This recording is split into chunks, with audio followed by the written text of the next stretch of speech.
মঞ্চ তৈরি করবেন।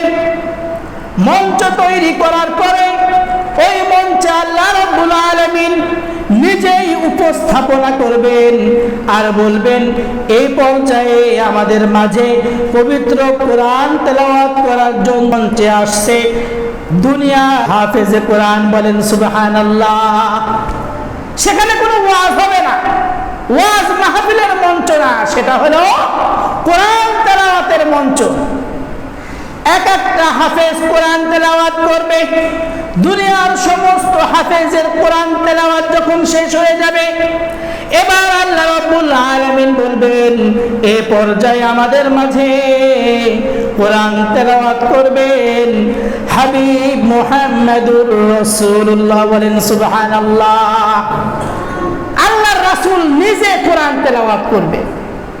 এবার আল্লাহ বলবেন, ও আমার বান্দা, কোরআন আমি নাজিল করেছিলাম রাসূলের উপরে, সেই রাসূলের কোরআন তেলাওয়াত হয়ে গেছে।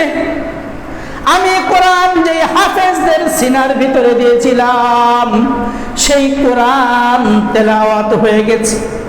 এবার কোরআন তেলাওয়াত করব আমি আল্লাহ নিজেই, বলেন সুবহানাল্লাহ।